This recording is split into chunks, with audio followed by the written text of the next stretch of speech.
ارزو سما میرے خدا میرے خدا. الحمد للہ وحدہ والصلاة والسلام علی من لا نبی بعدہ وبعد. ربی یسر ولا تعسر وتمم بالخیر وبک نستعین یا فتاح رب زدنی علما رب زدنی علما رب زدنی علما. Dear friends and dear students, Assalamu alaikum wa rahmatullahi wa barakatuh. Dr. Muhammad Iqbal Malik with a new lesson, 6th of this video series, and today's topic is all about singular, dual and plural in Arabic language.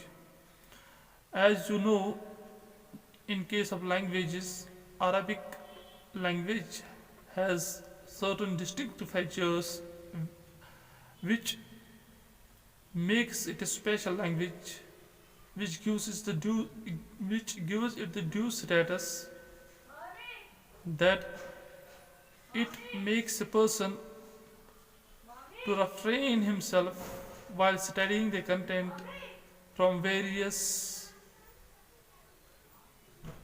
things which he faces in different languages.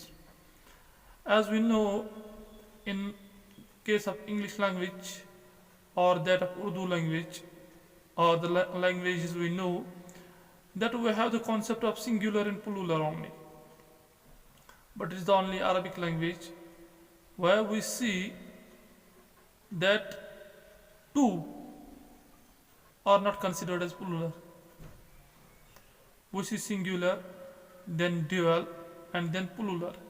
It means in Arabic, plural is 2 plus, while in Urdu or English language we say 1 plus is equal to plural. For example, boy, 1 boy, 2 boys. Boys, 2 boys are considered plural in English as well as in Urdu, 2 ladke. But in case of Arabic, 2 is not considered as plural, but it is having a distinct feature. And it has certain rulings, inshallah, that we will come to know through these lessons in future, inshallah. Here today's topic is that mufrad, musanna wal jama. واحد تسنیہ یا مصنع جو 2 کے لیے استعمال ہوتا ہے، والجمع جو 2 سے زیادہ کے لیے استعمال ہوتا ہے. تو مفرد کے لیے نحن نقول بالعربیہ المفرد ما دل علی واحد. مفرد اس کو کہتے ہیں، واحد اس کو کہتے ہیں جو ایک پہ دلالت کرے.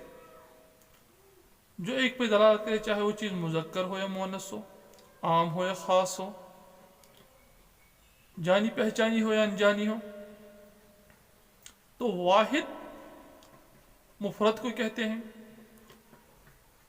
عربی میں پھر سے دہراؤں گا، المفرد ما دل علی واحد او واحدہ، جو ایک مذکر چیز یا ایک مؤنث چیز پہ دلالت کرے اس کو واحد بولتے ہیں. یہ تو باقی زبانوں کے ساتھ بھی ہیں، in case of English as well, in case of Urdu, in case of Persian, that we say singular is everywhere same. لیکن جہاں تک ڈیول کا تعلق ہے، مثنیٰ جسے ہم کہتے ہیں، تثنیہ جسے ہم کہتے ہیں، تو اس کو ہم کہتے ہیں عربی میں ما دل علی الاثنین او اثنتین، جو 2 مذکر چیزوں یا 2 مؤنث چیزوں پہ دلالت کرے اس کو ہم تثنیہ بولتے ہیں. تو تثنیہ اس کو بولتے ہیں جو 1 سے زیادہ اور 3 سے کم، یعنی 2 چیزوں پہ دلالت کرے. مثلا ہم نے بولنا ہو 2 boys, 2 girls, 2 oranges, 2 apples، تو اس کے لیے عربی میں ایک الگ قاعدہ ہے کہ اسے کیسے بنایا جاتا ہے، اسے کیسے استعمال میں لایا جاتا ہے. انشاءاللہ جس نے میرا پچھلا لیکچر اعراب المثنیٰ دیکھا ہوگا کہ تثنیہ کا اعراب کیسے آتا ہے اور اسے کیسے استعمال کیا جاتا ہے، تو اس کو یہ سمجھنے میں اور آسانی ہوگی. اور جس نے نہیں دیکھا ہوگا اس سے بھی میں یہی گزارش کروں کہ میری ٹائم لائن پہ جا کے اعراب المثنیٰ کا لیکچر سنیں، اور تاکہ مثنیٰ کو اور اچھے انداز میں وہ سمجھ سکے کہ تثنیہ کیسے بنایا جاتا ہے اور کیسے استعمال میں لایا جاتا ہے. تو یہاں چونکہ تثنیہ بنانے کا قاعدہ تو نہیں سکھانا ہے، لیکن پھر بھی اس اعتبار سے انشاءاللہ کلاس کے دوران ہی بات چلے گی. تو مثنیٰ کہتے ہیں 2 کو، یعنی عربی میں ایک کے لیے الگ سے چیز استعمال ہوتی ہیں.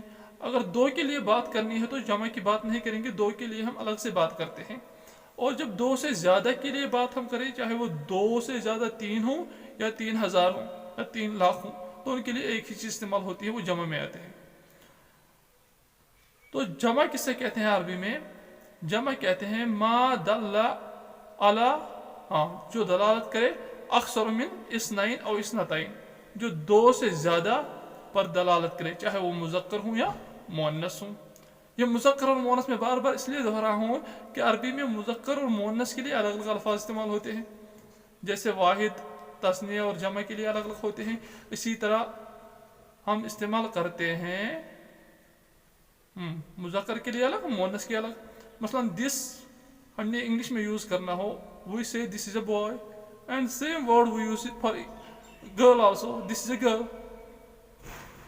اینڈ ان اردو آلسو, یہ ایک لڑکا ہے, یہ ایک لڑکی ہے. But when we come to Arabic, it has its distinct features. Wallahi, I love this language and you all will love when you will come to know this very language. That haza waladun for a boy and haz he bintun for a girl. تو لڑکے کے لیے الگ سے لفظ استعمال ہوتا ہے اور لڑکی کے لیے الگ سے, تاکہ آگے جب ہم باتوں میں باتیں کرتے رہیں گے تو جو کنفیوژنس کریٹ ہوتے ہیں کہ لڑکا تھا کہ لڑکی تھے, دس کے بارے میں ہمیں کنفیوژن رہتا ہے. وہ کنفیوژن عربی میں نہیں رہتا. عربی اپنے سامعین کو, اپنے ناظرین کو, اپنے سننے والوں کو, بولنے والوں کے لیے بالکل ایک ایسی تفسیر پیش کرتا ہے کہ سننے والے کے دل میں, بولنے والے کے دل میں, اور جو اس پہ غور کرنے والے ہوتے ہیں ان کے دل میں کوئی ذرا برابر بھی تفریق اور فرق اور کنفیوژن باقی نہیں رہتا. تو میں جمع کی بات کر رہا تھا. تو جمع کہتے ہیں عربی میں ما دل علی اکثر من اثنین او اثنتین, جو دلالت کرتا ہے کس پر؟ دو سے زیادہ پر, چاہے وہ مذکر ہوں یا مؤنث ہوں. تو انشاءاللہ آج کی پریزنٹیشن میں یہ چیزیں اور آسان طریقے سے آپ کے سامنے پیش کی جائے گی. تو جیسے واحد کی بات کریں گے یا مفرد جسے ہم بولتے ہیں, ما دل علی واحد او واحدہ, جو ایک پر دلالت کرے چاہے وہ مذکر ہو یا مؤنث ہو, تو وہاں ہم دیکھتے ہیں کہ بیت مذکر ہے یا ولد مذکر ہے تو ایک ہے, اس کو مفرد بولیں گے. اسی طرح بنت لڑکی ہے, مؤنث ہے لیکن ایک ہے, اس کو بھی ہم مفرد بولیں گے. اسی طرح بیت گھر ہے, ایک ہے, تو اس کو بھی ہم مفرد بولیں گے چاہے مذکر ہو یا مؤنث ہو. فاطمہ کسی کا نام ہے, فاطمہ تو ایک ہے, واحد ہے, مذکر ہو یا مؤنث ہو تو مفرد ہے. لیکن جب ہم بیتن سے تثنیہ بناتے ہیں, مثنیٰ بناتے ہیں, ڈیول بناتے ہیں, اس کے آخر پہ ہم الف نون ایڈ کرتے ہیں یا یا نون ایڈ کرتے ہیں. عام طور پہ الف نون ایڈ کرتے ہیں, پھر جب اعرابی حالت بدلتی ہے تب یا نون میں تبدیل ہو جاتا ہے. تو بیتن سے بیتان, کتابن سے کتابان, قلم سے قلمان, قراستن سے قراستان, حاسوبن سے حاسوبان. تو اسی طرح جتنے بھی الفاظ آپ کو عربی زبان کے اعتبار سے آتے ہیں یا یاد ہیں, ان کو تثنیہ بنانا آپ کے لیے بہت ہی نہایت آسان ہے کہ اس کے آخر میں الف نون ایڈ کر دیا تو تثنیہ آپ کے لیے بن گئے. یعنی جس کا آپ واحد جانتے ہیں اس کا آپ تثنیہ بھی جانتے ہیں. لیکن جب ہم جمع کے اعتبار سے بات کرتے ہیں تو جمع کی دو قسمیں ہیں.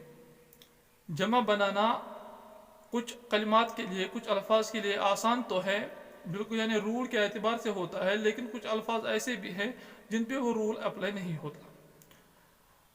جیسے ہم انگلش میں بھی بولتے ہیں, you might be aware of that those two types we have in English also. We say sound plural as well as broken plural.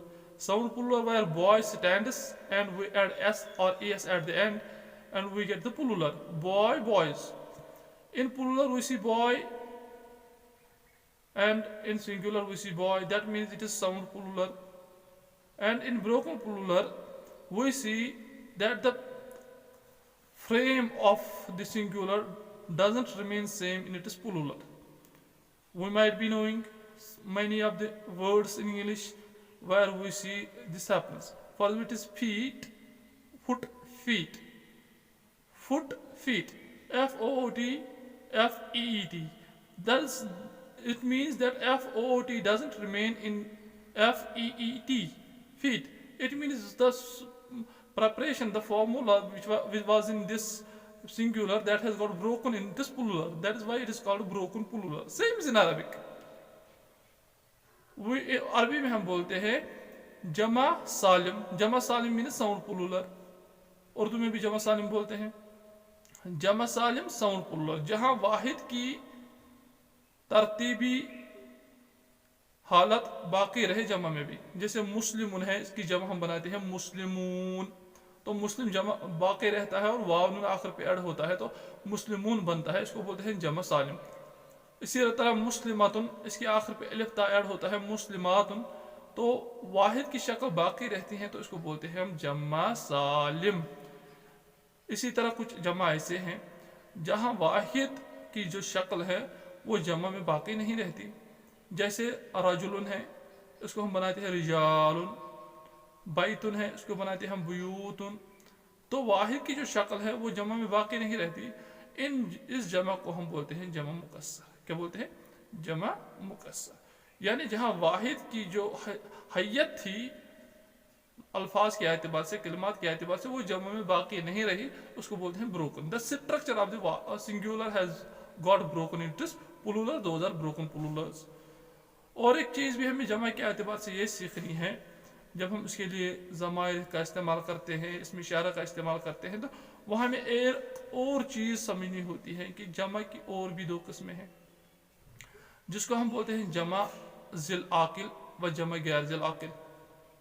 جمع ذی العاقل بولتے ہیں انسان اور اس کی صفات جو بھی ہے ان کے جو ہم جمع بناتے ہیں ان کو بولتے ہیں جمع ذی العاقل. اور جو باقی چیزیں ہیں جن کے پاس عقل نہیں ہوتی ان کو ہم بولتے ہیں جمع غیر ذی العاقل. مثلا بیتن ہے, اس کو ہم جمع غیر ذی العاقل بولتے ہیں. اس کی وجہ اگر آپ کے پاس مسلمون ہے یا رجلن ہے تو اس کو ہم بولیں گے جمع عاقل. تو جمع عاقل وہ جمع ہے جو عقل والے کے لیے استعمال ہوتا ہے, کامن لاجک. اور جمع غیر ذی العاقل وہ جو عقل کے بغیر چیزوں کے لیے استعمال ہوتا ہے. جیسے حاسب, ہمارے پاس کمپیوٹر ہے, اس کے پاس عقل نہیں ہے, اپنی جوال ہے, اس کے پاس اپنی عقل نہیں ہے. بیتن ہے, ساتن ہے, نظارتن ہے, کلنسوتن ہے, یا ایسی بہت ساری چیزیں جو بھی ہم دنیا میں دیکھتے ہیں تو وہ غیر ذی العقول کے دائرے میں ہی آتی ہیں. تو سمجھنا یہ ہے کہ مفرد ایک کو بولتے ہیں, مثنی دو کو بولتے ہیں, اور جمع دو سے زیادہ کو بولتے ہیں. اور آگے ہمیں اس درس میں یہ بھی جاننا ہے کہ جمع سالم کی بھی دو قسمیں ہیں بنانے کے اعتبار سے, استعمال کے اعتبار سے. ایک جمع مذکر سالم اور ایک جمع مؤنث سالم. جمع سالم جیسے کہ ہم جانتے ہیں کہ واحد کی حیت باقی رہتی ہے, اور جمع مذکر سالم وہ جمع مذکر ہے جس میں واحد کی حالت باقی رہتی ہے. یہ کیا ہے کہ اس کو ہم نے الگ الگ کیوں کیا, کیونکہ جب اس کو بنایا جاتا ہے واحد سے تو اس کے آخر پہ واو نون کے اضافے سے بنایا جاتا ہے. مثلا مسلمون سے مسلمون, عالمون سے عالمون, صالحون سے صالحون, قانتون سے قانتون, راجعون سے راجعون, صابرون سے صابرون وغیرہ. یعنی جس لفظ کا بھی آپ کو واحد پتہ ہو اور اس کا جمع مقصر نہیں بلکہ جمع سالم آتا ہو تو اس کے آخر پہ واو نون ہم بڑھاتے ہیں. تو اکثر یہ ان اسماء کے لیے آتا ہے جو علی وزن فاعل ہوتے ہیں. مثلا عالم ہے, صالح ہے, جو یا مؤمن ہے, مؤمن سے مؤمنون, تو یہ واو نون کے اضافے سے بنتے ہیں. جبکہ جمع سالم مؤنث یا جمع مؤنث سالم کا قاعدہ یہ ہے کہ اس کے آخر پہ الف تا کے اضافے سے جمع بنائی جاتی ہے. مثلا مسلمتن ہے, تا کاٹ کے الف اور تا بڑی تا جوڑ کے اس کو مسلمتن سے مسلماتن بناتے ہیں. قانتاتن سے قانتاتن, صالحاتن سے صالحاتن, رابعاتن سے رابعاتن, یا اسی طرح جتنے بھی آپ کے پاس مؤمناتن سے مؤمناتن, منافقاتن سے منافقاتن, مشرکاتن سے مشرکاتن وغیرہ. تو جو جمع مذکر سالم ہے تو وہ واو نون کے اضافے سے بنایا جاتا ہے، اور جو جمع مؤنث سالم ہے وہ یا نون کے الف تا کے جمع مؤنث سالم الف تا کے اضافے سے بنایا جاتا ہے۔ تو یہ ہم جان گئے کہ مفرد واحد کو کہتے ہیں، ایک کو کہتے ہیں مثنیٰ، دو کو کہتے ہیں جمع، دو سے زیادہ کو کہتے ہیں۔ اور پھر جمع کی ہم نے دو قسمیں پڑھی، ایک جمع مکسر، دوسرا جمع سالم، اور پھر جمع سالم کی دو قسمیں پڑھی، جمع مذکر سالم اور جمع مؤنث سالم۔ اسی طرح ہم نے جمع کی اور دو قسمیں پڑھی، جمع کی اور ایک تقسیم پڑھی، وہ اس اعتبار سے کہ جمع غیر ذی العاقل اور جمع ذی العاقل۔ امید ہے کہ آپ نے مفرد، مثنیٰ اور جمع کے اعتبار سے بنیادی معلومات سمجھ لی ہوں گی۔ انشاءاللہ اگلے درس میں اس سے آگے بڑھیں گے۔ اللہ نگہبان، اللہ حافظ۔